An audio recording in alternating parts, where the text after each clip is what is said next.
The beautiful woman is resting in bed. She feels that something is off in the room. Then she opens her eyes and looks. To her surprise, she sees a terrifying man's face on the ceiling. He even reaches out towards the beautiful woman. The beautiful woman screams in fright. This is a scene from the South Korean horror movie Chugapsan. The movie has scares and twists. Let's watch it and rate it together afterward. The main characters, Ji-yoon and Jong-ta, are watching the stopwatch carefully. Ji-yoon, the leader, arrives right on time on her mountain bike. Ji-yoon is Jae-soo's cousin. The three of them are chatting. Abby arrives on time with her wealthy girlfriend, Suya. The five of them had agreed to go to Chugapsan to enjoy mountain biking and shoot a short video. There's an old house on the mountain left behind by Jae-yoon's father. However, they haven't been there in many years. They've arrived near the base of Chugapsan. Ji-yoon needs to use the restroom. Ji-soo happens to spot a public restroom on the side of the road, so he stops the bike to let Ji-yoon take care of it. This restroom is quite strange. The inside of the restroom is very dark, probably because most of the light bulbs are broken. Ji-yoon finishes washing her hands and turns on a hallway light. Suddenly, an old lady appears and grabs Jae-yoon's collar, shaking her. She repeats herself, saying she's never been here before. She also says, "If you all come here, you will all die." Ji-yoon struggles hard to break free from the old lady and escapes back to the car. The old lady quickly caught up, continuously tapping on the car's window. Smartly, Smart drove away. Finally, the five of them arrived at the old house on Mount Jiue. When Ji-en looked at the house and remembered her father, her mood suddenly became a bit low.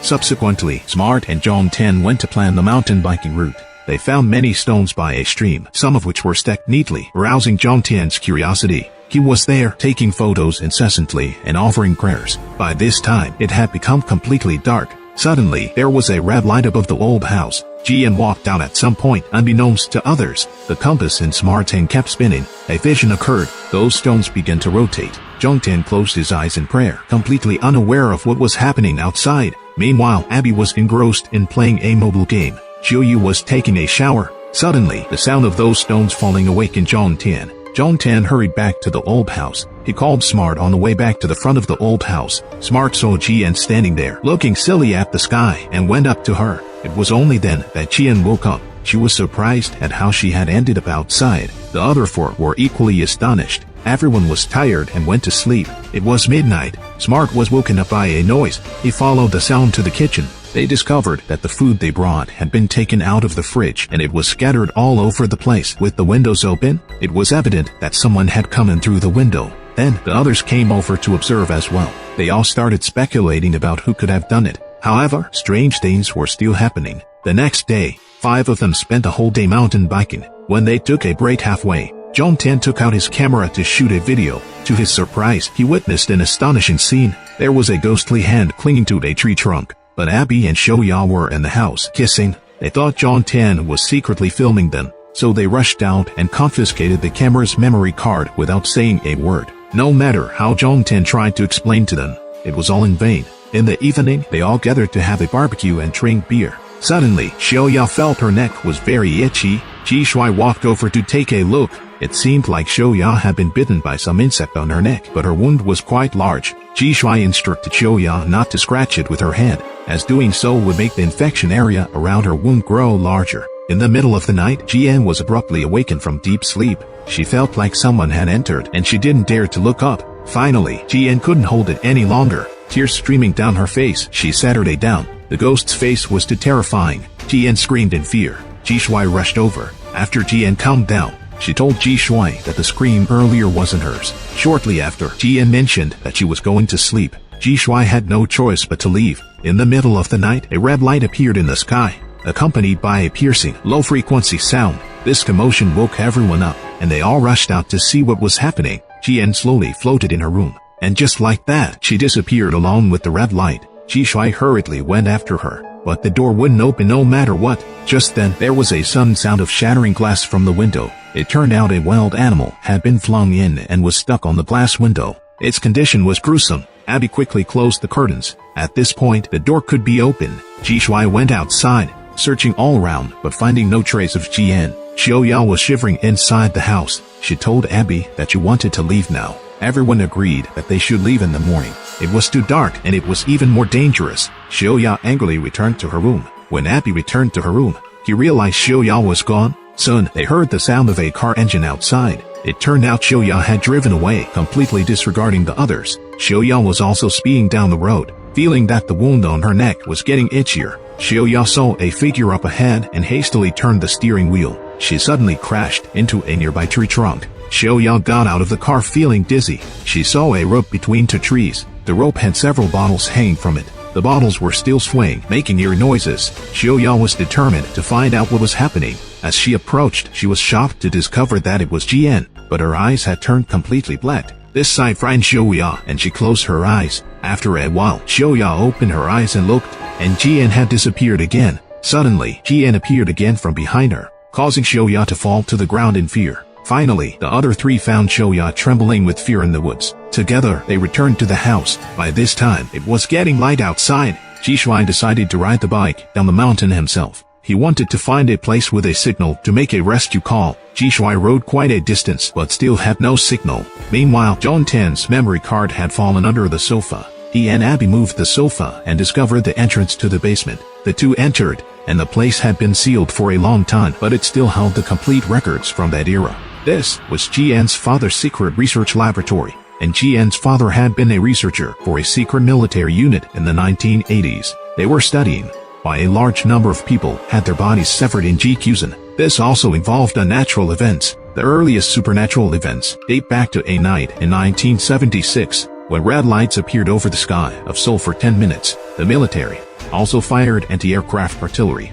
These pieces of information left both of them dumbfounded. They had never seen these in public reports before. In a stack of photos, Jongtae found a picture of a stone. He recalled something and returned to the ground. Abby was left here alone. Feeling bored, Abby picked up a videotape and started watching it. In the video, the soldiers being interrogated all stated they first saw a mysterious woman, and then strange things started happening. Suddenly, all the lights in the basement went out, but the TV screen was still on. Abby felt frightened and wanted to return to the surface, but for some reason, the entrance wouldn't open. The scene shifted. Jishuai had been riding for a whole day. As it was getting dark, he finally found a signal. He quickly dialed his phone. Strangely, his phone clearly showed a signal, but he couldn't make the call. Then, his phone screen was interfered with. Just then, Jishuai heard a piercing sound, and he fell to his knees, looking up at the sky, and a red light appeared. His mountain bike behind him was lifted into the air and then dropped heavily. Terrified, he covered his mouth and dared not make a sound. Jishuai hurried to run away and unexpectedly fell into a deep pit.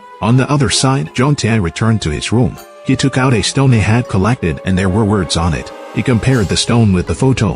The two were exactly the same. At this moment, he heard some commotion inside the house and came out to check. He found a person standing in the corner of the room. Jongtae, in fear, ran back and hurt his leg. He took a closer look and realized it was Xiuya. Her entire body was covered in injuries. Then, the sky lit up with a red light. Xiuya was lifted into the air, and then the red light in the sky disappeared. Xiuya fell down, but her body and head had separated. Jongtae was completely frightened and ran out of the old house. But in the yard, those small stones were suddenly arranged in a pattern. On the other side, Jishuai, who fell into the deep pit, discovered ancient rock paintings and some strange inscriptions on the pit walls. He also found a passage here, so he followed the passage and surprisingly found a door. Jishuai pushed the door and entered, discovering a room filled with various documents and television screens. Yes, this was the same basement as before. Jishuai lifted a curtain and saw Abby in the act of self-harm. Jishuai rushed to pull Abby away, but to his surprise, she vanished.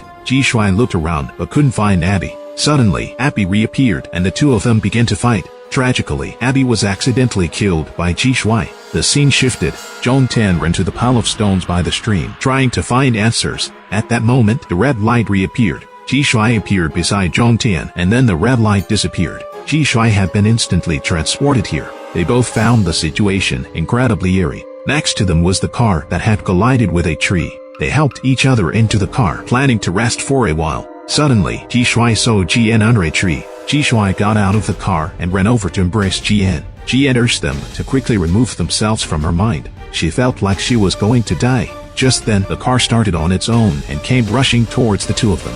Jishuai, with Jian, quickly dodged to the side, and the car crashed into a tree again. Jongtae passed out in the car. The car then started on its own. Jishuai realized something was very wrong, so he quickly picked up his mountain bike and, with Jian, rode downhill. The car behind them closely followed. As they descended the slope, the two of them fell off their bikes. Zhongtian, in the driver's seat, was impaled by a tree branch that pierced his body. He left the world just like that. The next moment, a red light appeared along with a piercing noise. Jishuai knelt on the ground, covering his ears. Everything looked blurry to him. With the little strength he had left, he found his bicycle and let Jian escape. Jian rode away. The next moment, Jishuai was lifted into the air by the red light and then disappeared. At dawn the next day, Jian woke up from her coma. She found herself by the side of the road. Jian walked a distance. A kind uncle in a car rescued her. While in the car, she heard the radio broadcast saying that 18 bodies were found on Jiwe Mountain. The more Jian listened, the stranger it seemed. She unintentionally looked at the calendar in the car. She realized that she was somehow in March 1980. Jian had time traveled. She suddenly remembered the old lady in the restroom and what she had said. In an instant, she understood. That old lady was her future self, and she could never go back to the present. The scene changed. The time was March 1980. On the day after the discovery of the 18 bodies, the TV news reported, people discovered that the 18 individuals carried items they had never seen before, some of which resembled cameras. Reporters would conduct further investigative reporting. Subsequently, Jian's father, representing the military, took control of everything in the area. This place became a secret research facility. In the depths of a cave, the military discovered rock paintings. Then, the video showed what appeared to be bright lights inside a suspected UFO. The film concluded. The entire movie was intense from beginning to end, to make the audience feel truly immersed. However, the repetitive use of horror elements can lead to aesthetic fatigue. The overall story is relatively cohesive. The frequent screams from the actors affect the viewing experience. The actors' performances are decent. The film does not explain what the red light is. The continuous appearance of visually disturbing high-saturation scenes. The horror atmosphere is somewhat compromised. For those with a weak heart, you might want to give it a try. The film ends here, and we'll see you next time.